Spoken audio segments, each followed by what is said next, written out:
Sierra. Hotel. India. Echo. Lima. Delta. Shield!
That's a little props to the Shield. WWE put that video up a couple of days ago. I never saw it before. Maybe it's been out for a while, but hey, why not? Good evening, everyone. It is Monday night, November 15th, 2022. This is your WWE Post Raw Show. I am Don Tony, as always. I hope everybody had a wonderful weekend. I hope everybody is enjoying your Monday night. Raw tonight, not too bad. 8 matches. And in my opinion, we had 2 breakout parties, I think would be the better way to put it. You can't really call it coming out parties because that could be interpreted in multiple ways, but I think we had 2 breakout parties tonight. One was obvious and one probably wasn't, but there was something that happened with participant number 2 that really put a smile on my face today, because it's something that I have been wanting for a very, very long time with this particular wrestler. And we got it tonight. We could get into both of them right now. I mean, it's funny when those who think they know it all, it's funny when they get it wrong. We all get it wrong. No doubt. You get it wrong. I get it wrong. We all get it wrong. None of us are perfect. But man, when some people get it wrong, they get it wrong bad. And last week, I'm going to spare you tonight. I didn't bother pulling the clip from last Monday's post-Raw show that we did. But if you tuned in last week, you heard what I said. The idea that people thought Austin Theory was being buried because he lost the briefcase was one of the dumbest, stupidest, ignorant, moronic things that anybody could have said. And it was going around in droves last week. Guys, gals, you do realize that it's almost a month. It's almost a month when we talked about Austin Theory having a 2-32 record, after he won the briefcase. Carmella, several years ago, had a 3-32 record right after she won the briefcase. I'm not saying that Austin Theory and Carmella are going down the same path, but, people just look at things and don't think. Stop with the comparing of Vince McMahon. Stop it. Stop it. Triple H was not on the outside. Sure, he was in a hospital bed and home for quite a while because of the heart problems. This man has been part of WWE for decades. To give this idea that, Austin Theory was Vince McMahon's guy, and he's not Triple H's guy, and he's being buried, and he keeps losing it. Tonight, and I'm guarantee you there's going to be some stunatzes online that are going to try to convince you that, you see, they changed their mind about Austin Theory being buried because of the loud complaints last week. People weren't complaining last week. People were just saying he was being buried. I didn't see a lot of people who were writing that saying like, man, Austin Theory's going to be a future star. That motherfucker could really go, and them burying is a big mistake. You didn't see that last week. You just saw Triple H's Austin Theory is being buried. And what did I say last week? Taking the briefcase off of him might have been the best thing for him. You don't have to focus on this gimmick anymore. Now you focus completely on Austin Theory. We got Money in the Bank that could possibly end up being a match at WrestleMania. Get the briefcase off of him. Remember what I also said last week, who right now that is a champion could Austin Theory have legitimately cast the briefcase on? Can't even use the 24/7 title anymore. So who is he going to take it off of? Seth Rollins? Are you crazy? Roman Reigns? Are you nuts? Gunther? Ha! Yeah, you go down the list. There's nobody. So for him to troll the briefcase and tease this and tease that, it makes you think that the briefcase and opportunity, is what's going to get Austin Theory for the next level tonight. WWE, Triple H, Austin Theory, everybody in creative are basically sitting back and laughing their motherfucking asses off at all of the stupidity that was talked about last week. No more selfies. No more briefcase. He's not a kid. He's not a boy. Austin Theory now is going to be taken very seriously. That motherfucker got so much heel heat tonight.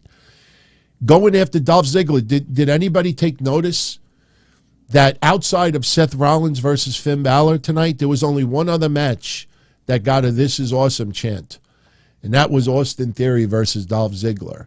Austin Theory snaps at the end of the match. I'm sure some people thought that he was going to be stupid, not go for the pin, and ultimately Dolph Ziggler does the fruit roll-up, and there is another missed opportunity for Austin Theory. No, that's not what went down. Austin Theory beat the balls off of Dolph Ziggler. Didn't care about the win. I don't know why the match was thrown out. I thought Austin Theory should have been disqualified. But, the official record is the match was thrown out. But if you had any doubt what I've been saying, not too many other people in podcast land has been saying that either. I know JD is one of them. I think Jason also said it. Outside of them, I didn't see anybody the last week, 2 weeks, 3 weeks, a month saying Austin Theory is not being buried. That guy is a future superstar. And you saw it tonight. Props. Loved it. Put an exclamation point on what we all said last week. The idea that guy's being buried is just stupid. It's beyond stupid. Oh, speaking of beyond stupid, I'm going to share with you a news article that came out today that every person who cut and pasted and re-reported it all deserve to lose their journalistic card if there even is a such thing. I saw an article come out today. I saw another one that pissed me off, and I'll show you what that is later. It has to do with Gunther. Think of Groundhog Day with Bill Murray, because we got it again 4 months in a row. Wait till I show you that. But so another website wrote an article today. I think, honestly, it's got to be dumbest legit news story of the year. It's got to be the dumbest story of the year that I've ever read as far as pro wrestling news sites goes. Wait till I share it with you. You all are probably wondering who I think had the second breakout party tonight. And this may surprise some of you out there. In my opinion, the second person who had a breakout party tonight, Dominic Mysterio. It's funny. If you look at Dominic's haircut, his hairstyle right now from a side profile, I think he's growing it like Eddie Guerrero had when he had the mullet. If you really look at that haircut closely, it looks almost identical of Eddie Guerrero. Now, I'm not talking the latter stages, unfortunately, of his life. I'm talking about, when he first went to WWF as part of the Radicals. But you know why I say that about Dominic Mysterio tonight? One thing that he did that I think has been missing with Dominic Mysterio, and I've brought this up so many times over the last couple of months, and tonight it felt like they finally are going to go in that direction. They showed on Raw earlier in the day, Shelton Benjamin was going to be interviewed. he's interrupted by Dominik and Damian Priest. Dominik is acting like a total dick to Shelton Benjamin. And Shelton Benjamin, now did you notice the little line that they snuck in there today? This is the third WWE wrestler that has thrown the same line to Dominik. I'm going to give you the beating your father should have given you. Riddle said it. Edge said it. Someone else may have said it. I think AJ Styles also said it. And once again, Shelton Benjamin says it tonight. They will keep that seed planted and fresh in your ears and eyes and your head when we get to WrestleMania. But did you notice something else that Dominik did in this segment? Not only was he being a provocative asshole to Shelton Benjamin, but he was also playing the chicken shit. The chicken shit. That is what's been missing with Dominic Mysterio, the chicken shit.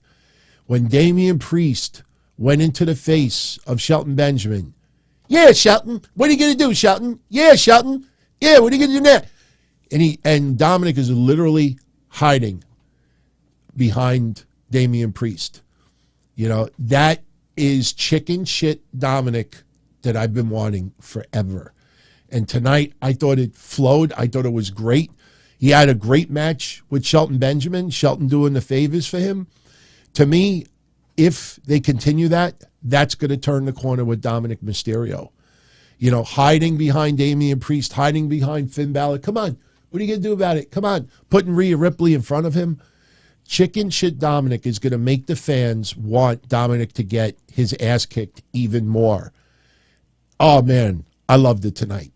The two people tonight that really made it for me for Raw was Austin Theory and Dominic Mysterio. There were a few other things about Raw tonight was, you know, kind of meh. All right, so let's get into another big deal that happened tonight, which has implications for Survivor Series. Actually, let's talk about two things.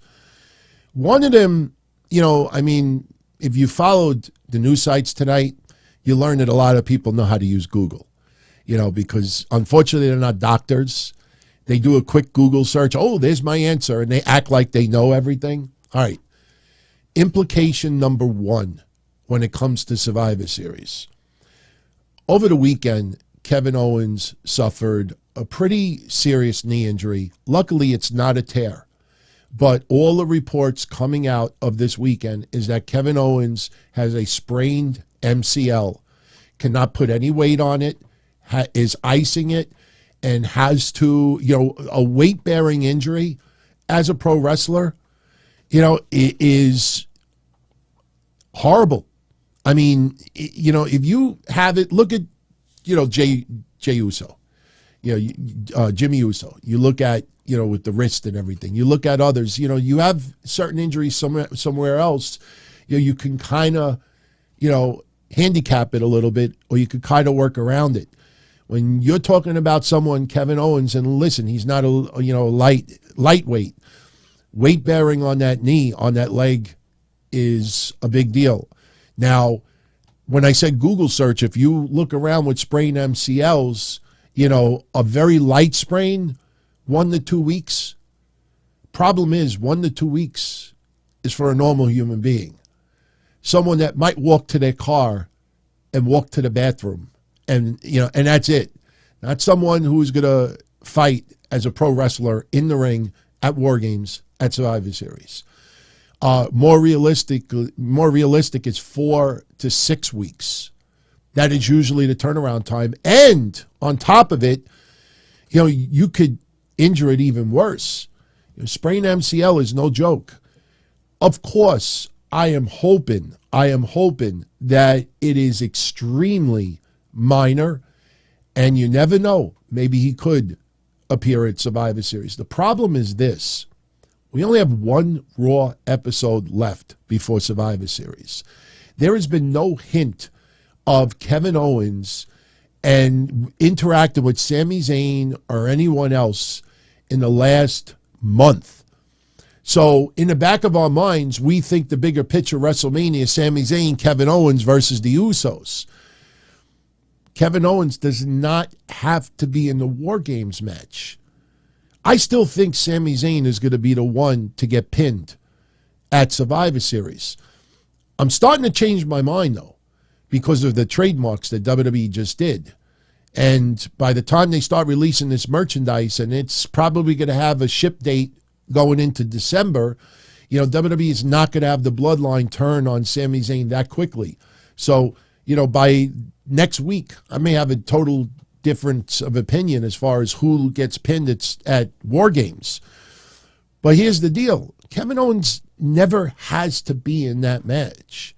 Kevin Owens could show up on a SmackDown or a Raw where Sami Zayn appears a week, 2 weeks later, and then could get in the face of Sami Zayn and pick up the storyline where it left off almost a month or so ago. But the thing is, who is going to be that fifth guy on the team with the Brawling Brutes and Drew McIntyre? Who's going to be the fifth guy? Now I start thinking Braun Strowman. Now I'm starting to think Bobby Lashley. Could Seth Rollins be on that team? I doubt it. I think Riddle is a possibility.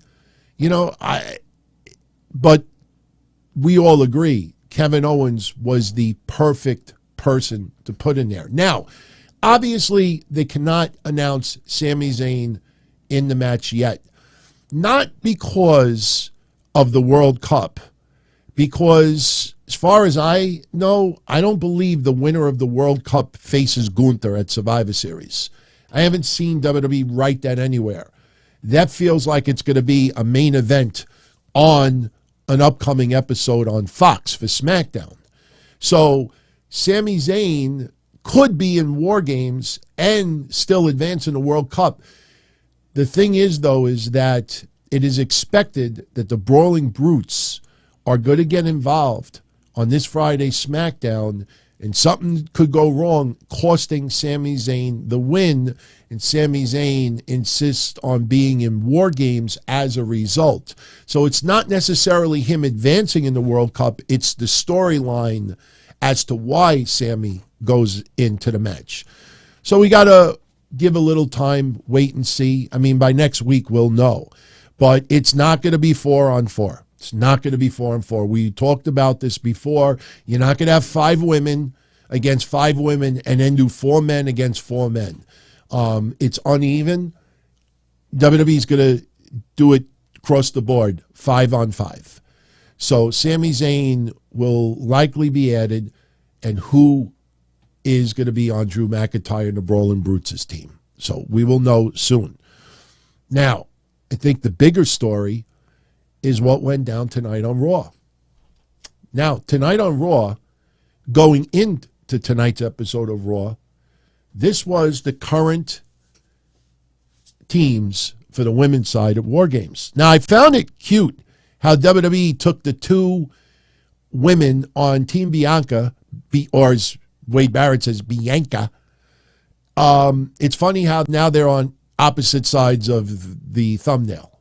Before they were together, and everybody's like, oh, Naomi, Sasha Banks, Naomi, Sasha Banks, Naomi, Sasha Banks, Naomi, Sasha Banks. Well, unfortunately, friends, Naomi and Sasha Banks will not be added to Team Bianca at Survivor Series. Neither one of them will be added possibly to Bayley's team at Survivor Series. By the way, did you notice on Raw tonight, they went out of their way. If you didn't hear it the first time, the second time, the third time, the fifth time, then obviously you weren't paying attention tonight. But they went out of their way multiple times to tell us that Nikki Cross is not part of Damage Control, which tells me that once Survivor Series is over with, unfortunately, I think Nikki Cross would kind of fear where the future plans. Props to Corey Graves trying to inflate her worth a little bit, that she's the craziest, scariest person on Raw right now. But they went out of their way to tell us tonight that she's not part of Damage Control. Here's the problem, though. On Bayley's team, we found out tonight who the 5th and final member will be. On Bianca Belair's team, we didn't get the last 2 slots filled but we did get one of the two. So because of that, by simple arithmetic, Naomi and Sasha will not be in War Games. That is a fact. Is Sasha Banks going to be in War Games at all? I think start having your doubts. I know it's the perfect story. Boston, Sasha Banks, November, big month. Remember what she did last week with those clips? But, we're quickly getting to Thanksgiving. And after next week, we're in December. So I'm very curious to see what Sasha Banks does between now and the end of November to justify what she said in that video. But I think we could start realizing that by the two participants added today, they pretty much spoiled any chance that Sasha Banks is going to be at War Games. Look, it's still possible. But the more I think about it, I think it comes down maybe to one person. I will tell you who that is in a minute. All right, first off, let's talk about the person who was added to Bayley's team. And that ended up being who many of us thought that it would be, hoped that it would be, and that is Rhea Ripley. Rhea Ripley, awesome that she is 100%. I mean, she has been on fire for the last month.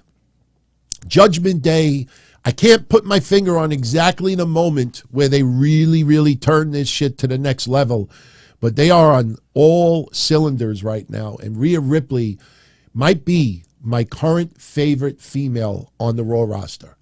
Seriously, she has been nailing it every single time. She will be on Bayley's team for Survivor Series. So now Bayley's team is set. Now, remember, we had 2 slots open for Bianca Belairs' team. Earlier in the night, Mia Yim was approached by Damage Control. We would love for you to be on our team. She's got to think about it, but she doesn't have any issues with Bianca, Alexa, or Asuka. She's got to think about it. So what ends up happening is a little while later on, we get Dana Brooke losing to Io Sky. Dana Brooke is so upset for Nikki Cross throwing the title in the trash. She's so upset, she takes on Io Sky. You cheated on that person cheated with my girlfriend or whatever. I'm so pissed off. I'm going to beat up his brother. After the match is over, Mia Yim comes out and she decides, you know what, I will be on the War Games team. I will be at War Games. I've made my decision. She's going to be on Bianca Belair's team. And I think, I don't want to say millions of wrestling fans, but I would say, at least 1 million or so wrestling fans probably had their balloons popped tonight, realizing wait a minute. Unless they do an angle where maybe Alexa Bliss cannot compete, fingers crossed that, SashaNaomi, how are they going to possibly be on the team? There's only 1 slot left. And look, I feel their pain. It would have been a cool moment to see them make their return at Survivor Series. I think obviously it would be probably, an awesome way to start closing out 2022. But Mia Yim is on. And look, that's not a knock on Mia Yim. I am a fan of Mia Yim. Always have been. Not suddenly a fan now because she's back in WWE. So I like Mia Yim. And I'm not going to criticize her being on this team. But her being on this team, obviously, by simple arithmetic, it ruins the possibility of SashaNaomi being on that team.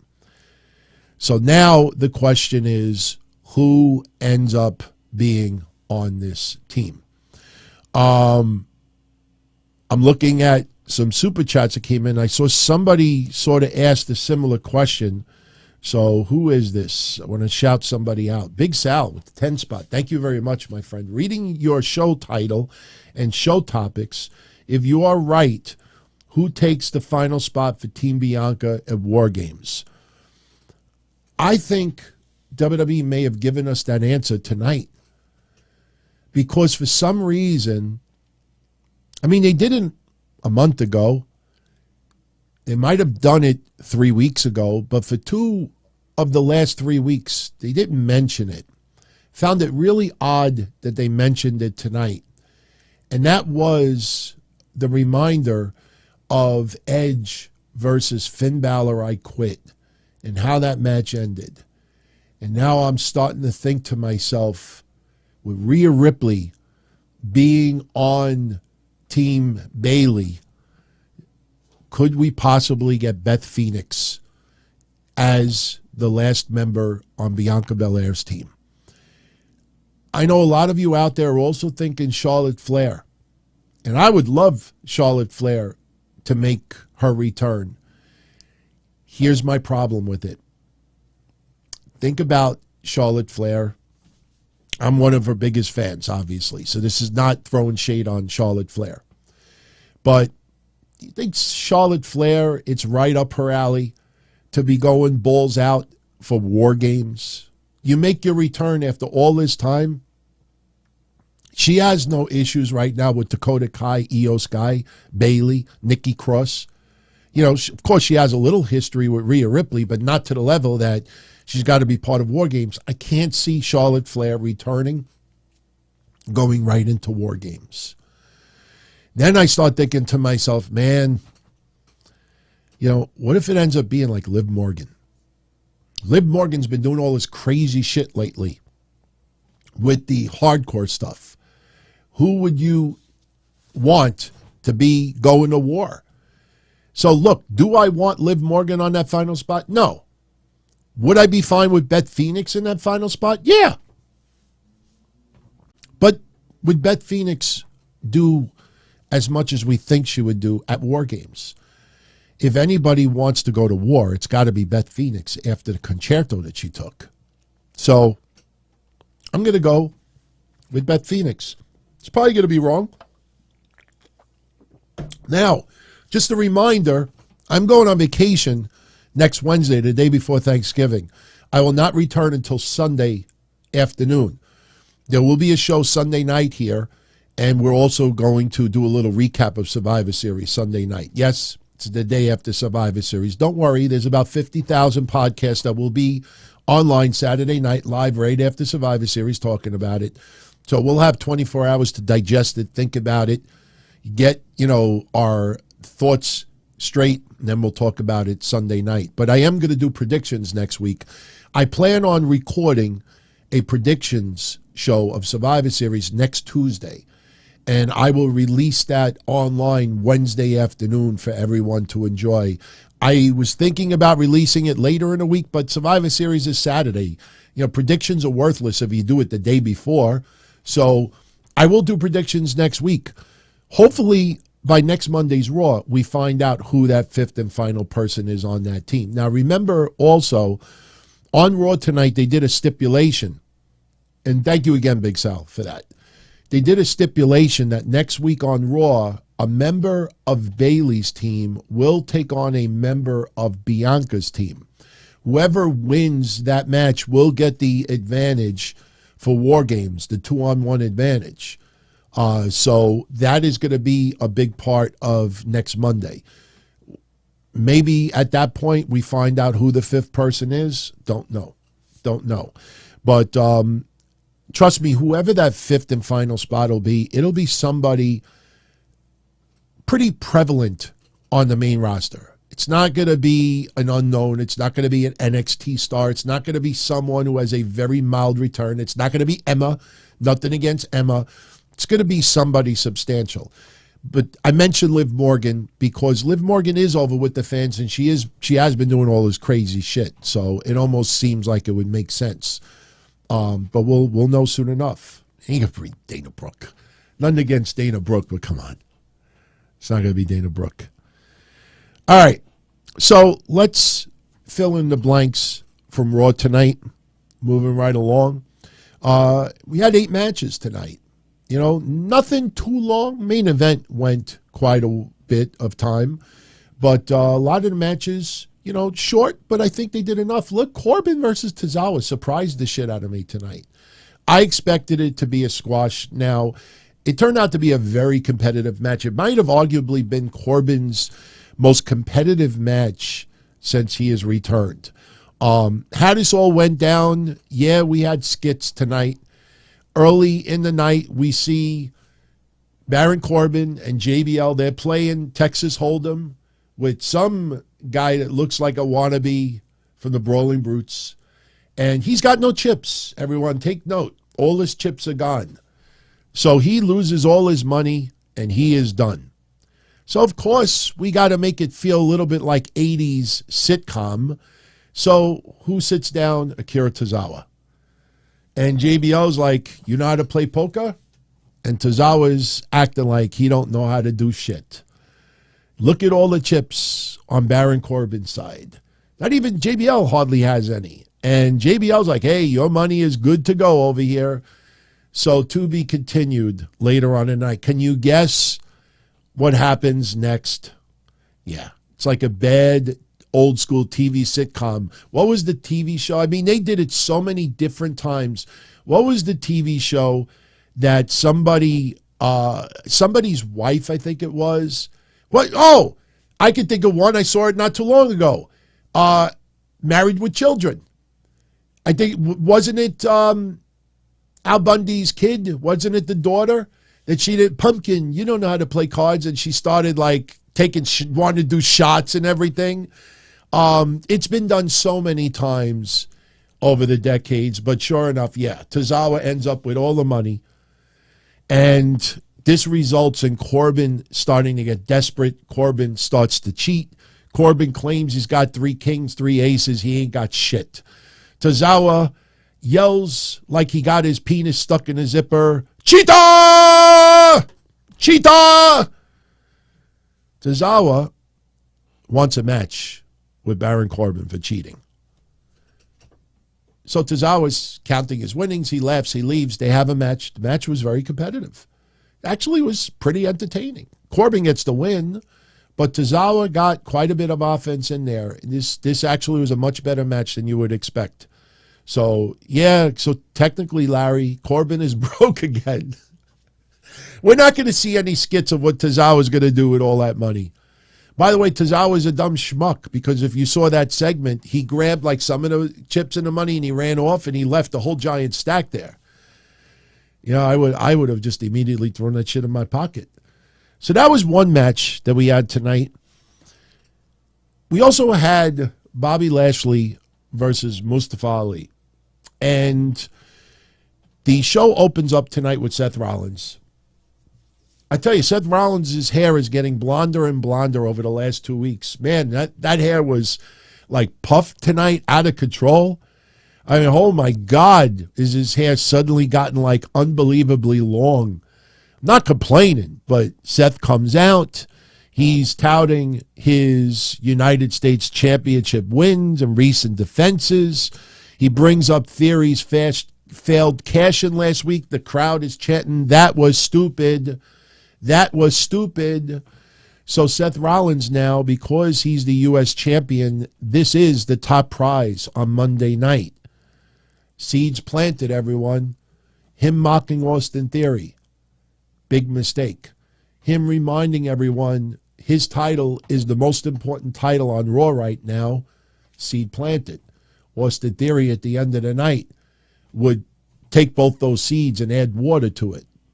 Added fertilizer as well. So that's what Seth Rollins' goal was early in the night. Mock Theory, piss him off, and also remind everyone that his title is the title right now on Raw. So this proceeds to have Bobby Lashley come out. Bobby Lashley, you know, you could tell they're still pushing him as a babyface. You know, he's going up to fans, he's giving them high fives, and he's doing, you know, with the music and everything, he's getting all animated. So he's pissed off. He wants his title back. So here comes Mustafa Ali. Mustafa Ali didn't forget about what happened last week. And this was kind of funny. And I'm nitpicking a little bit. But Bobby Lashley is like, look, kid, start like listening, learn. You know, pretty much get your ass and go to the back before I beat the living shit out of you. So Mustafa Ali tries to go at it with Bobby Lashley. Bobby just tosses him like a salad, throws him over the top rope, doesn't want nothing to do with him. So you would think in storyline, the more Mustafa Ali keeps provoking Bobby Lashley, the more pissed off he's going to get. So Ali does it again, like once or twice.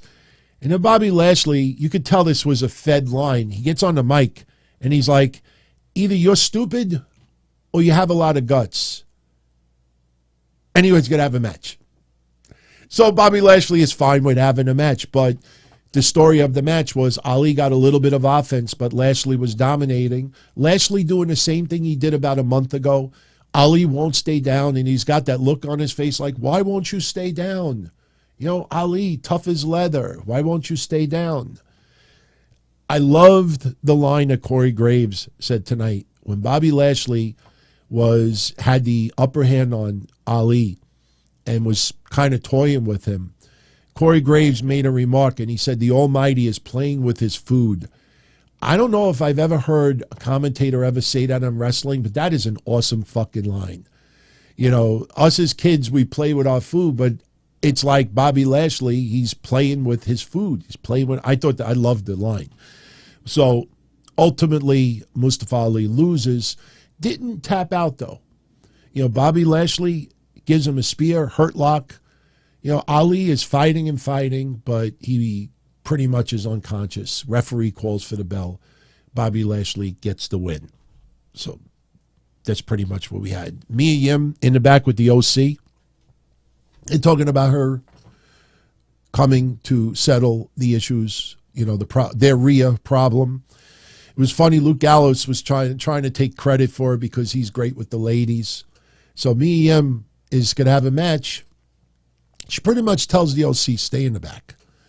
Mia Yim takes on Tamina and defeats Tamina in about 2 minutes. Before the bell, Rhea Ripley and Dominik come down to ringside. They don't do anything. They're just scouting Mia Yim. Didn't interfere, pretty much nodding. Rhea Ripley is kind of like, you know, acting as like she enjoyed what she was seeing, but they did not interfere. After the match is over, Mia goes to the back, and that's when she's approached by Damage Control to be part of their team at Survivor Series. As I showed you earlier, she ultimately said no, she is with Team Bianca. Matt Riddle backstage with Kathy Kelly, some bongos, Otis, and Chad Gable. This was all comedy shit, as usual. No Elias tonight. We end up getting Chad Gable defeating Matt Riddle. Defeating him. Yes, that happened tonight. There's your 50-50 booking. Chad Gable with a backslide towards the end of the match, and Otis holds up Chad Gable's legs by lifting him up. Just by science, it gives more of a weight advantage, a leverage over Matt Riddle. Matt Riddle cannot kick out. The referee did not see Otis's interference. Chad Gable wins with a little bit of cheating on behalf of Otis. I know, Benjamin, I thought about it right after I said it. I'm starting to say Bianca without even like trying to. Wade Barrett's, listen to how he says it. I mean, he just, yeah. All right. We get Miz TV. And as I said last week, I can't wait for this storyline with Dexter Lumis to be over. So now we pretty much know what the storyline is. Miz comes out with Byron Saxton. We get a little different Miz TV tonight. Byron is the host. He's interviewing Miz. Miz won't answer Byron's questions. He's got a prepared statement. Miz is apologizing for paying Dexter Lumis. Miz starts talking about how, you know, he's never cheered, he's never respected, he's been there 18 years. Even when he had an injury, he still somehow was always there. And, you know, Byron Saxton is trying to ask a couple of side questions. Why did you say something different to the investigator? Oh, well, it's Hollywood, and we do things different in Hollywood, and blah, blah, blah, blah, blah. Miz talks about that all week. He was depressed and locked in his house.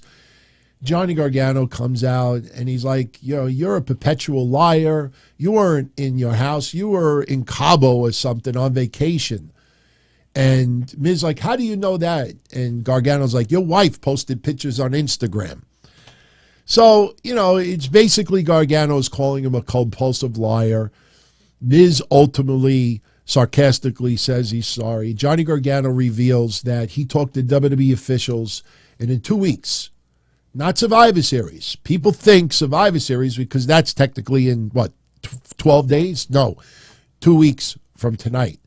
Not next week's Raw, the Raw after Survivor Series. Dexter Lumis and The Miz will have a match. If The Miz loses, not only does Dexter Lumis get a contract, but The Miz has to pay Dexter Lumis whatever he is owed still. I think we know where this storyline is going. I mean, obviously Dexter Lumis is getting the contract. We could finally be done with this story. Gargano's been great in this. Lumis and The Miz have been good also. It's just the idea, the storyline itself is just stupid, honestly. You know, Miz is doing this to try to get sympathy. What the story ended up being is dumb. It's dumb. You know, Dexter Lumis, he got let go and he needs money bad, and Miz was trying to be a good guy. And I didn't like the storyline at all. As I told you earlier, Dominic Mysterio beats Shelton Benjamin with the frog splash. Loved the match. Loved chicken shit Dominik in the back. They got it. If they keep on there, I'm telling you, it'll take Dominik to the next level just in time for WrestleMania. Loved it. Kathy Kelly interviews Austin Theory. And you could tell right away that all this bullshit last week that he was being buried, people got it beyond wrong. Theory talks about his failed cash-in.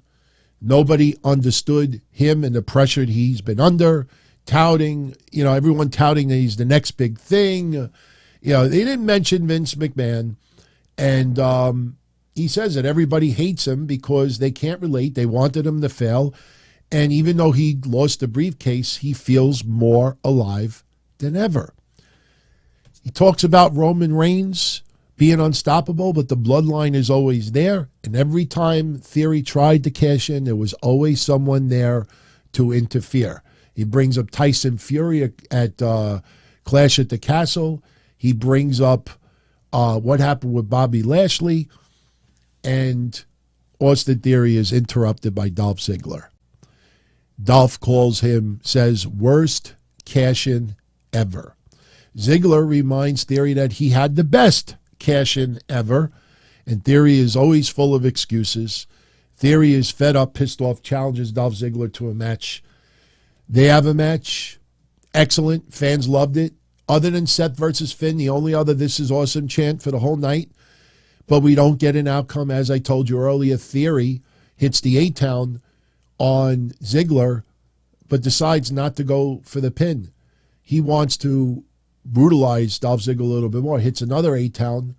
Dolph rolls out of the ring, which kind of made me think, oh, shit. Could they possibly lead to, Dolph still winning this? But no, Austin Theory just starts beating the shit out of Dolph Ziggler. Smashing his head in the commentator's table, throwing steel chairs on top of him, throwing that big, the commentators' chairs that they sit on, throwing that on Ziggler. Referee throws the match out. Again, I don't know why Theory wasn't disqualified, but the referee throws the match out. Officials are trying to pull Theory off of Ziggler. Referees are trying to do it. The crowd is just giving it to Theory. That's not go-away heat. We had that whole conversation last week that it's not go-away heat. The fans really want to see Theory get his ass kicked. And especially after Raw closed out tonight the way they did, you could see Theory is on the course. And who knows, maybe he still has that match with Cena at WrestleMania that a lot of us thought was going to happen. So, Baron Corbin over Akira Tozawa, like I said before. Io Sky over Dana Brooke, as we talked about earlier. And then we get the main event. Finn Balor losing to Seth Rollins. We had the OC get involved. We had Judgment Day get involved. They ended up brawling all over the building as a result. Towards the end, there was a spot, if you looked at it closely, Dominik hits the ring for no reason. There's no one else in the ring. There was also no one else getting ready to attack Seth Rollins, but the reason why he did that is while the referee is trying to get Dominik out of the ring, here's AJ Styles pushing Finn Balor into the side rope, And then AJ Styles leaves the ring. He starts brawling around the ringside area. Dominik is there. The OC is there. Everybody's there. Gallows, Anderson, Damian Priest. Yim is getting into it with Rhea Ripley. And then ultimately, Seth Rollins hits the curb stomp on Finn Balor to get the win. But, we're still 3-4 minutes away from Raw ending, and here comes Austin Theory. Lays out lays out Seth Rollins. They mentioned that Dolph Ziggler was being checked for injuries, that he was sent to a medical center or hospital. But he lays out Seth Rollins, hits the A-Town. Crowd is giving it to Austin Theory. Austin Theory versus Seth Rollins might be a match at Survivor Series. It is very possible. And that's going to be interesting because you feel right now they're not going to start putting Austin Theory on a big losing streak again. Definitely not. If he loses, you feel like it'll be because he snaps and just loses it and the referee disqualifies him. But this is probably leading to him versus Seth Rollins at Survivor Series. But they went off the air and you could feel it. And like I said, anybody out there is going to try to claim that, WWE changed their mind. WWE laughs at some of the shit that goes on online. Look, everybody has a right to their opinion. If people thought that Theory was being buried, okay, that's your opinion. That's your perception of it. But, the people that, do the shows and the news and all this other stuff, they're like forcing everyone to believe that Theory was being buried. Just like this. I got to show this to you. And I'm going to show you, this isn't the dumbest story of the year, but I'm going to show you this one first, and then I'm going to show you what I think was the dumbest story of the year. Earlier today, a story came out about GUNTHER. All right, and I'm going to show it to you. For those with video, look at your screen. I zoomed in on it a little bit. If you are on audio only, have no fear. I will read it to you. So a report comes out today that Vince McMahon had plans to bury GUNTHER, send him back to NXT. All right? So everybody online runs with it today. And I'm looking at that, and I'm like, these people can't be this stupid. I'm looking at this, I'm like, do people realize how many times this has been brought up since July, since Triple H took over control? And I started to do some research online, and I want to show you. If you're looking at your screen right now, you see the date, November 14th. See, November 14th? All right. Keep looking at your screen because I'm going to show you something next. Take a look at this. Here's an article from October. GUNTHER buried. And if you read this story, it talks about how Vince McMahon was going to bury GUNTHER on SmackDown. Sorry about the dumb advertisements on the top. There's no way I could block their ads, but, whatever. All right, so now we have an article from November, from today, and we have an article from October. Is it possible that there's an article in September? Oh, yes, there is. Look at your screen. Ludwig Kaiser refutes the claims that Vince McMahon wanted to bury GUNTHER. This interview took place the third week in September. Now, Ludwig Kaiser totally disputed the reports that were out there. So these reports were around in September, and everybody just ignores what Ludwig Kaiser says. Oh, he has to say that. He's getting pushed on TV. What do you expect him to say? Instead of saying, look, Ludwig Kaiser is disputing the claim. Okay, end of story. End of story. You have nothing to prove. At least you have someone who has gone on record as saying, no, GUNTHER was not being buried. But so here is a September article. Is it possible that there could be an article in August as well? Lo and behold, everyone, look at your screen. August 15th, backstage news on nixed WWE plans for GUNTHER by Mark Middleton, one of the biggest culprits of this. If you do a Google search and look at this article from the middle of August, it talks about how Vince McMahon was going to bury GUNTHER and fell out of favor with GUNTHER after the July 4th edition of whatever it was, Raw or SmackDown. So guys, gals, I just showed you 4 straight months of the same fucking story being written over and over and over and over again. And guess what? All those podcasts out there, all those other news sites, all those blogs, do you think they're all mentally deficient in the brain? You don't think that they all know that this is a story that every month somebody's coming out with it? They are so desperate at trying to get you to click on their shit. There's going to be people that are going to put this on the title of their podcast in the next couple of days. Vince tried to bury good. This is not a new story. This has been reported 4+ months in a row. This is why I call out all the bullshit you see online. And it ain't ever going to change. The only way it changes is you people out there start putting these people out of business. Don't buy into their shit.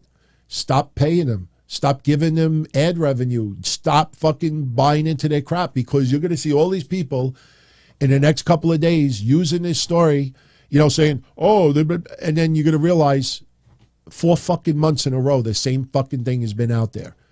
And nobody calls it out. I put it on Twitter earlier. I actually wrote it there. I expected a whole bunch of people like, wow, that's fucked up. You know what? Nobody cared. So I deleted it. Because I'm like, if people don't care, if people don't want the truth, that this is the same recycled shit 4 months in a row, then you deserve it. Not you all, but people online. They deserve it. So now I'm going to show you the dumbest story of the year. And it's from Ringside News. Could you expect anyone else? I think not. You got to see this story to believe it. I thought it was a joke. It wasn't a fucking joke.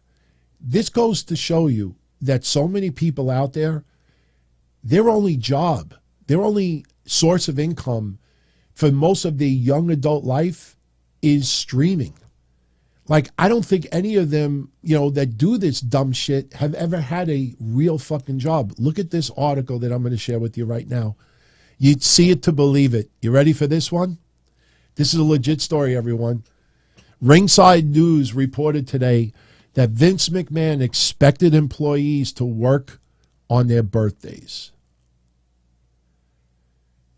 I got to know what fucking genius at Ringside News came up with it. Notice there's no author.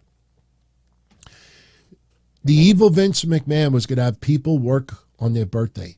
My friends, any of you out there that have ever held a job, has anyone out there in your job ever said, hey, you get off on your birthday?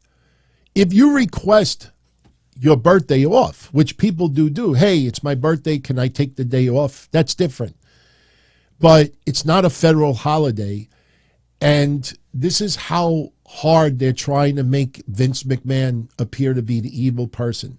So now they claim that they have somebody in WWE that is leaked out to them 5 months after Vince has gone, hey, here's a little tidbit you might not have known. Vince wanted everybody to work on their birthday. Whoever fucking gave them that story, I hope that they're laughing somewhere like these motherfuckers actually think it's true. That is the dumbest story of the year. Now you understand why I don't give a fuck about these people anymore, because this is the garbage that you have to deal with today. That's why sometimes it is so hard when we do these shows. Believe me when I tell you, it's not just putting equipment and editing and putting topics together and discussions and recording and uploading. It's not just that. It's also, not only going through these sites and seeing this garbage, but some of you out there will contact me and say, hey, DT, is this story true? Is this story true? Is this story true? And most of the times I'll just say privately, no, it's not true. And it won't even make the show. But then sometimes you're doing the show and then someone will, write live. You're like, hey, you didn't talk about this story, or how come you didn't talk about this? So it's like, if you don't talk about it, even though you know it's bullshit, then you're not doing your job. So, all right. So that I wanted to share with you. How stupid is that? So NXT tomorrow, we got 2 championship matches on tap. We have Braun Breaker defending the NXT championship against Von Wagner. We have Mandy Rose defending the women's championship against Alba Fire. In this year, Sangha and Veer Mahan will be making their in-ring return on NXT. So they will be teaming tomorrow. The Dyad will be taking on Briggs and Jensen. JD McDonough will also be taking on Apollo Crews. And by the way, JD McDonough tonight wrestled on Main Event and defeated Cedric Alexander. I tell you, I'm pleasantly surprised at how much the wrestling fans out there, the WWE fans, are accepting JD McDonough. You know, I've always said he reminds me of Finn Balor. He's awfully small, you know, but man, I see nothing but high praise from a lot of you out there. I see more high praise for him than sometimes than even Braun Breaker himself. JD McDonough is getting so much love right now by the wrestling world. You know, I wonder if WWE would actually bring him to the main roster, you know, and if he does, where does he go? But he won tonight on Main Event. Also, Asuka won on Main Event tonight. Yes, it's okay, everyone. Asuka could wrestle on Main Event. It's not the end of the world. She's not being buried. She beat Kiana James. That's someone else that we've been talking about for a while now. WWE is very, very high on Kiana James. She's probably on the fast track to come to the main roster, maybe more than anyone else right now in NXT. SmackDown on Friday did 2,264,000 viewers. Hit number one. Best rating, I think, you know, they said since whenever. Rampage only did 456. That is awful. The week before they did 455. And people were like, oh, well, there wasn't enough build for the, you know, the match with Orange Cassidy. They did 456. So, and they're 18 to 49, even though we never talk about that. I look at overall viewers. The more people that watch your product, the more people that could possibly buy your product. Don't give me, well, 18 to 49 was 105,000 people. You know, no, I'd rather have 1 million people and have a small portion of them be 18 to 49 than have a very small number, but hey, a lot of them were 18 to 49. You know, if I have a hot dog cart, or better yet, if I have a beer stand, and 100 people show up, and let's say only 20 of them are of age. So only 100 people showed up, and 20 of them could buy beer. So I got to hope that all 20 buy beer.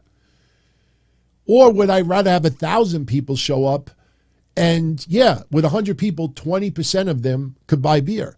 Now, what happens if 1,000 people show up, and instead of 20% being of age, only 10% of age? Hey, DT, you're going to be selling beer at this party. Hey, there's 1,000 people set to come, but 90% of them can't drink. Well, guess what? Even though it's only 10% of those people, 10% of 1,000 is 100 people. 20% of 100 is 20 people. You know, so don't give me percentages. Don't give me, I'd rather the overall number. The more people, the more of a chance that you could get someone to buy stuff. So, all right. We talked about Kevin Owens. Let's talk a little preview for Dynamite.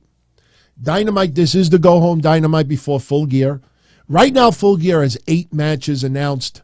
I expect another 3 or 4 to be added on Wednesday. This is going to be kind of difficult because Wednesday I'm doing predictions. Throwing the predictions out there early. I know Rampage will probably add a match, but I'm not going to wait until Friday to do predictions because Saturday is Full Gear. So I will be doing predictions Wednesday night for those that are interested. Dynamite Wednesday, they're going to have Claudio and Bryan Danielson teaming up against Jericho and Guevara. We got Tony Storm versus the Bunny. The Acclaimed are going to be doing a music video. We got the Death Triangle versus Top Flight and AR Fox. Anthony Bowens versus Swerve Strickland. And guess what? Samoa Joe's going to talk. Jon Moxley's going to talk. MJF's going to talk. And for some reason, we're going to have Saraya and Britt Baker have another face-to-face. I know it's the go-home show, but it almost feels like Saraya should have just said, you know, I'm facing you with Full Gear. Throw the mic down and leave the ring. Leave Britt Baker there speechless. And then if you want them to throw down a little bit, you have it done this Wednesday. So, you know, I wouldn't be surprised if they bring Tony Schiavone out there and they have Saraya and Britt Baker, and Tony Schiavone says something like, Tony Khan said that if either one of you touch each other, then the match is off at Full Gear. Will not be surprised if they do something like that on Wednesday. But, so Wednesday we'll be doing some predictions. That'll be the bulk of Wednesday's show. Now, some very good news and some pretty tasteless news.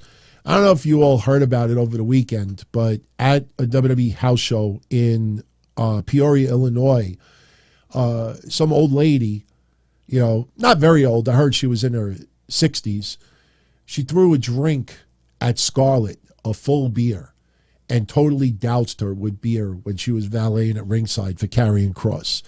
What ended up happening was security came over. Scarlett was trying to have the woman ejected. She was not successful. And then security was getting loud with a few people that were with her, and they ended up ejecting the whole group of people.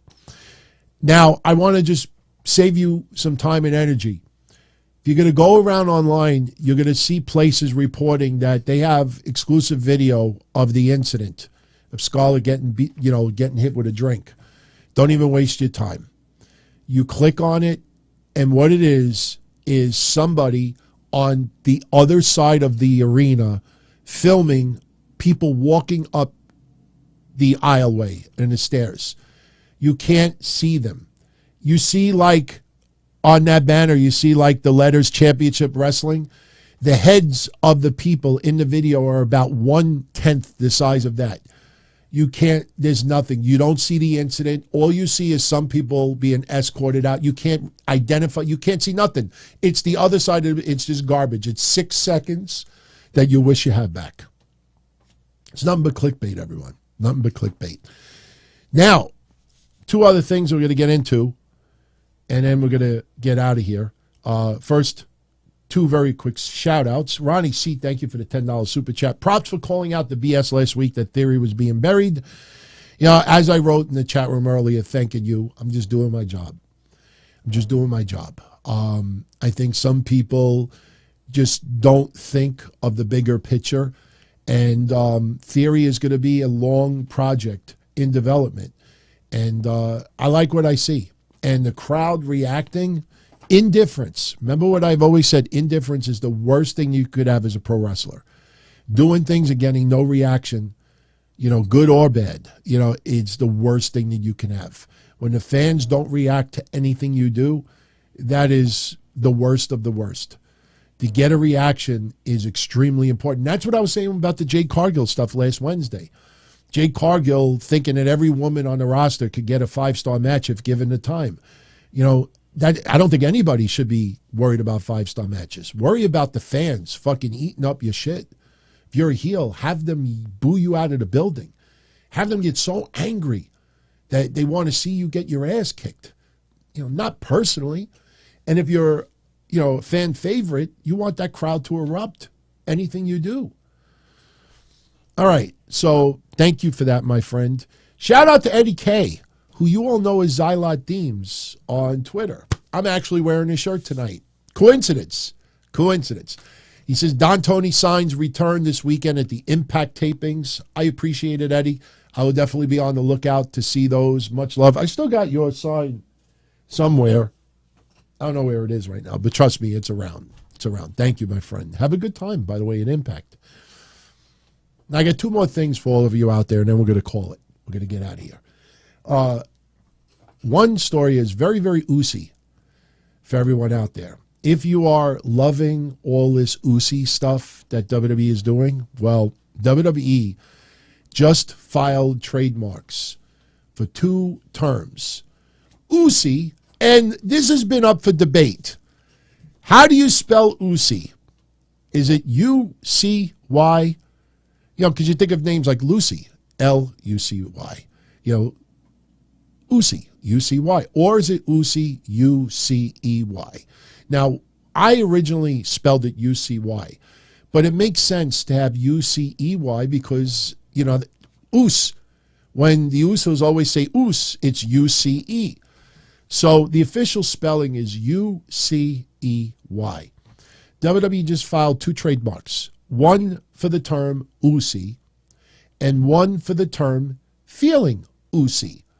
And if you go on the U.S. Trademarks website, it talks about, for both phrases, for merchandise, every aspect of merchandise, shirts, sweatshirts, hoodies, outerwear, coats, bottoms, shorts, underwear, dresses, pajamas, lingerie.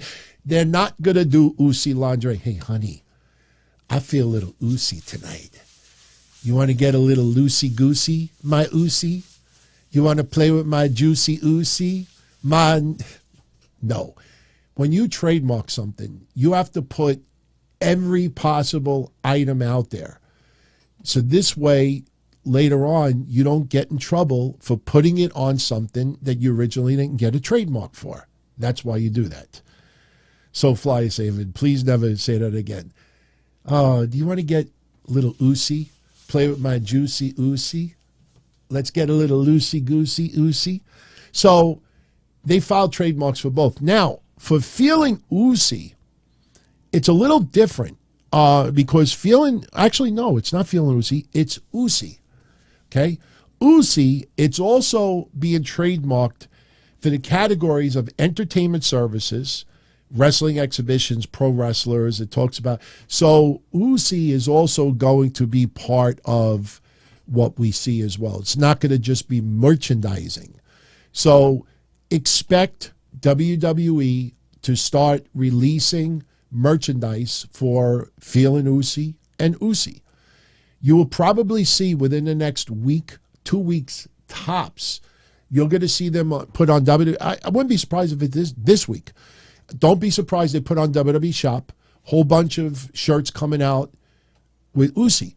I know a lot of you out there have been wanting it, and just be prepared, though. The ship dates probably won't be till December. Trust me when I tell you, if you see anything you like, get it right away. And the reason why I say that is because I did a contest about a month ago, and you might remember the contest. The winner got the honorary Oos shirt, Sami Zayn shirt, and also a White Rabbit shirt. And what happened with the honorary Oos shirt is within hours, large and extra large sold out. And for 3 straight weeks, every day I would pass WWE Shop and it would be sold out. Once in a while it would pop up and then an hour later it would be gone again. Last week I finally was able to get my hands on the honorary Oos shirt. If you go on WWE Shop right now, I would not be surprised if large and extra large are sold out again. So your size, especially large and extra large, if you see something, don't wait. Especially if you're thinking about it as a holiday gift for someone, they're probably not going to be shipped out until December at the earliest. So something to look out for. But definitely going to look pretty cool, man. Definitely going to look pretty cool.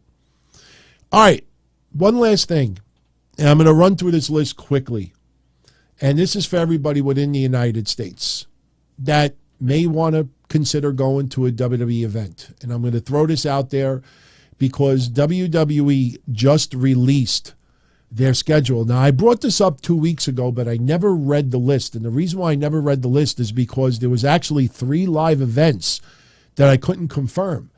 And I was very glad that I didn't do it 2 weeks ago because sure enough, there was wrong information online. So WWE released 30 events that are going to take place from January 2nd, 2023, leading up to the week of WrestleMania. So if you will very much possibly hear an event coming to your area for the first quarter of 2023. And you know what? It also reveals where some specific events are going to take place. So I'm just going to run these down really, really quickly. Shall only take me 2 minutes, and then we're going to get out of here for tonight. So I'm going to go from January 2nd up to April 3rd. April 3rd's Raw. January 2nd, Raw will be at the Bridgestone Arena in Nashville, Tennessee. Saturday, January 7th, Saturday night's main event at the Mississippi State Fair Coliseum in Jackson, Mississippi. Sunday, January 8th, it is called Sunday Stunner, at the Von Braun Center in Huntsville, Alabama. Monday, January 9th, Raw will take place at the Legacy Arena in Birmingham, Alabama. Friday, January 13th, SmackDown will be at the Resch Center in Green Bay, Wisconsin. Saturday, January 14th, Saturday night's main event, will be at the Berglund Center Coliseum in Roanoke, Virginia. Sunday, January 15th, Sunday Stunner, the Corbin Arena in Corbin, Kentucky. Very controversial area. If you remember the Bray Wyatt stuff from a couple of weeks ago. Remember Corbin, Kentucky? Monday, January 16th, Raw from the Heritage Bank Arena in Cincinnati. Friday, January 20th, SmackDown at the Little Caesars Arena in Detroit. Now, not going to say Saturday night's main event and Sunday Stunners anymore because that's pretty much what they are. If it's something different, I'll let you know. Saturday, January 21st, it'll be at the Erie Insurance Arena in Erie, Pennsylvania. Sunday, January 22nd, the Divisions Veterans Memorial Arena in Binghamton, New York. Raw 30. Raw 30. Remember the logo? Not to be misconstrued with Raw is XXX porn. No, it's Raw is 30. That'll take place at the Wells Fargo Center in Philadelphia, Monday, January 23rd. SmackDown, the 27th of January, will be at the Sames Auto Arena in Laredo, Texas. Monday's Raw, January 30th, at the BOK Center in Tulsa, Oklahoma. We have Barclays Center in Brooklyn. Monday, February 13th, Raw. That'll take place there. Friday, February 17th, SmackDown will be at the Bell Center in Montreal, Quebec. Elimination Chamber, Saturday, February 18th. It'll be on a Saturday. That'll take place at the Bell Center in Montreal, Quebec. Monday's Raw that weekend, February 19th. That'll take place at the Canadian Tire Center in Ottawa, Ontario. Friday, February 24th, SmackDown will be at the Ford Center in Evansville, Indiana. Saturday, February 25th, the Road to WrestleMania tour begins. The State Farm Center in Champaign, Illinois. Notice I didn't bring up Royal Rumble because we already know what's going on with the Royal Rumble. So these are just added dates. So I don't want anybody to say, what about the Royal Rumble? Okay, Sunday, February 26th, the Road to WrestleMania stops at the BMO Harris Bank Center in Rockville, Illinois. Monday's Raw, February 27th, will be at the Van Andel Arena in Grand Rapids, Michigan. We're almost done. Saturday, March 4th, the Road to WrestleMania will stop at Upstate Medical Arena in Syracuse, New York. Sunday, March 5th, at the Cure Insurance Arena in Trenton, New Jersey. Also that same day, they're going to have an additional show at the Odd, I think it's the Odd, in Kitchener, Ontario. So they're going to have two shows, Sunday, March 5th. Saturday, March 11th, they will be having an event at the Covelli Center in Youngstown, Ohio. March 17th, SmackDown at the T-Mobile Center in Kansas City, Missouri. March 18th, they will have an event at the Fargo Dome in Fargo, North Dakota. Sunday, March 19th, at the Danny Sanford Premier Center in Sioux Falls, South Dakota. Sunday, March 19th, an event will take place at the Bank of Springfield Center in Springfield, Illinois. Monday, March 20th, Raw will be at the Enterprise Center in St. Louis. Friday, March 31st, SmackDown and the Hall of Fame ceremony. Both will be taking place like last year in the arena. That's news right there. That will be taking place at the Crypto.com Arena in Los Angeles. Saturday, April 1st, NXT Stand and Deliver. That'll take place also at the Crypto.com Arena in Los Angeles. And Monday's Raw, the Raw after WrestleMania, that will also take place at the Crypto.com Arena in Los Angeles. So again, these are additional events that were added. Some of the events, including Mania, including Rumble and others, we already knew where those were taking place. So, so that is your added dates. Again, if there's other dates that were not on this list, that's because they were previously announced. I'm just giving you the new dates. So, with that said, everyone, if you have not had a chance yet, I definitely recommend you check out yesterday's edition of The Sit Down. We definitely had some pretty detailed conversation about Tyrus winning the NWA World Heavyweight Championship. This Wednesday, on Wednesday Night Dynamite, I am going to talk about the new comments that Nick Aldis just made, calling NWA the most toxic brand in pro wrestling today. Also, Billy Corgan, I heard today, I think it was he went on JBL's podcast, but Billy Corgan basically said today, and I think this is probably the worst things you could ever say to a wrestling fan. If you are not happy with Hard Times and you didn't like what you saw, don't watch it. If you are a disgruntled NWA fan and you don't like what you see, don't watch it. I mean, I think that's probably one of the dumbest things you could tell people out there. He was also trying to compare like Tyrus versus Trevor Murdoch, comparing it to Brock Lesnar versus Bobby Lashley based on size. It's just, I almost feel bad for the guy now because he's so rattled, and you could tell that he is so rattled. And again, I think some of the hardcore, negativity towards Tyrus, I think it's misguided. This is not defending Tyrus's win, but if you're Tyrus and you're wrestling and you're doing your job and you show up and your boss and you're doing a form of entertainment and your boss says, "I'm putting the heavyweight title on you," what are you going to say? "Boss, that's not a good idea." Listen, I'm the boss. I'm putting the title on you. Boss, I don't want the title. I think it's a good idea. Are you really going to do that? So if you're really upset, I blame Billy Corgan. I don't necessarily blame Tyrus, but we'll talk about that on Wednesday a little bit as well. And as I said, on Wednesday, we'll be doing your predictions for Full Gear, and we'll see what matches are added Wednesday, and we'll go from there. So, what do you all think? Do you think Beth Pheonix is going to be that final spot at War Games? I am left today from watching Raw. I am left with Beth Pheonix as my pick right now because I think reminding us of what they did to Beth Pheonix, even though Finn Balor was in the main event tonight, Finn Balor's been wrestling for the last month and a half.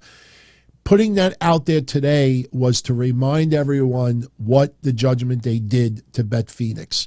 I almost feel that who would want to go to war with Rhea Ripley especially? The only problem with that is, remember, Mia Yim was brought in by the OC to take care of the Rhea problem.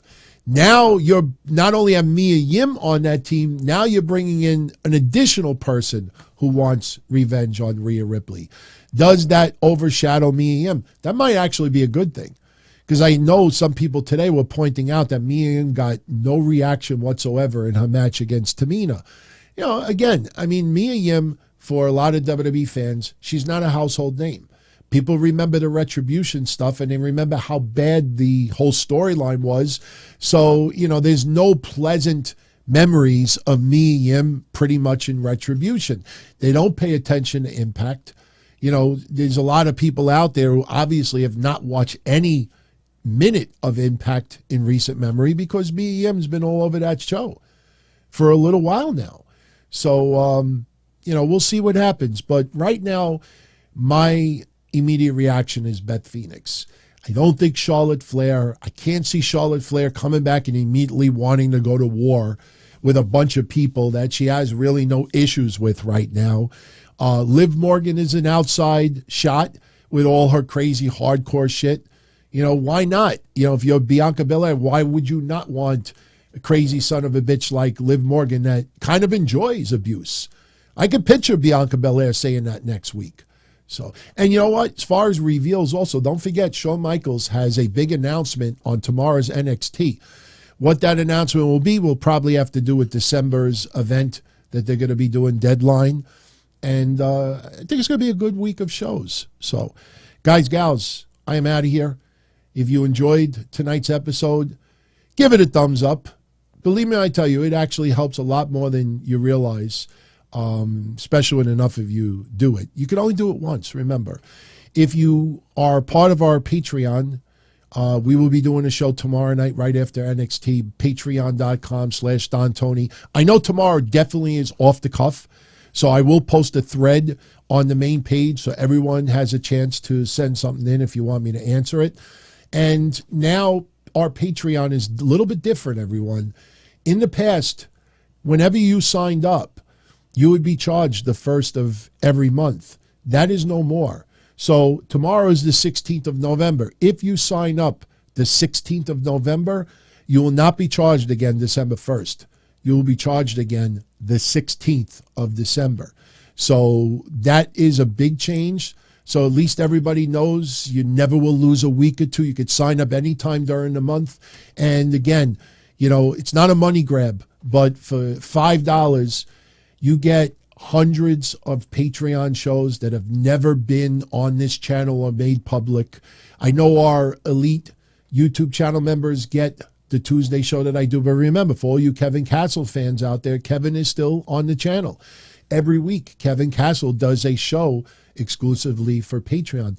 And one last thing, remember, not only you get ad-free episodes of everything I do during the week, but we have 5.5 years of content there.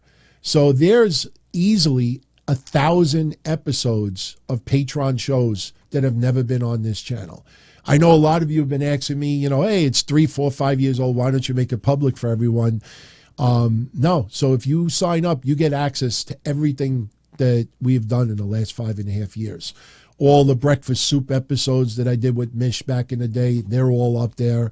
Blah, blah, blahs. I mean, there's literally probably 1,500 shows out there. So if you want to go check it out, nobody forces. If you notice, I never force it on anyone, but you know, it's something that you might want to consider if you need more content. So, all right, guys, I'm out of here. Much love as always. Be well. All the best to you. And either I'll see you tomorrow on Patreon after NXT. Otherwise, I will see you Wednesday, 10:05 p.m., Wednesday Night Dynamite. We will do predictions for Full Gear. We will do a brief overview of Dynamite and NXT. We'll talk a little NWA. We'll also talk a little bit about a wedding that just happened. A couple of Impact Wrestling wrestlers just tied the knot. I tell you, the wedding pictures that were released, kind of baffling. When you see the pictures I post Wednesday, you'll understand why. I mean, you probably have seen them. You know what I'm talking about, especially the one with the tree. You need like a magnifying glass to like see, you know, like who got married, but I'll share it with you on Wednesday. So everyone, much love. Thank you as always for the support. Have a good evening. All the best. And I'll see you all again soon. Ciao. As far back as I can remember, I always wanted to be a podcaster. For me to live any other way was nuts. To me, those goody-good people who worked shitty jobs for bum paychecks and took the subway to work every day and worried about their bills were dead. I mean, they were suckers. They had no balls. If I wanted something, I just took it. I ran everything. I paid the bills. I paid the hosts. I even paid the masked maniac. Everybody had their hands out. Everything was for the taking. We always called each other good fellas. You would always hear from somebody. You're gonna like Don Tony. He's all right. He's a good fella. He's one of us. But if you're part of my crew, nobody ever tells you they're gonna get rid of you. It doesn't happen that way. There weren't any arguments or curses like in the movies. See, your haters come with smiles. They come as your friends, the people who've claimed they care the most for your life. And now that's all over. And that's the best part. Today everything is different. There's lots of action. I don't have to wait around for everything like everyone else. Oh, I didn't get the vaccine? Fuck you, vaccine me. Oh, your delivery guy has COVID? Fuck you, feed me.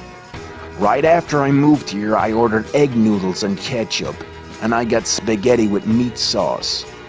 I'm no longer an average nobody, while they get to live the rest of their lives like a bunch of schnooks.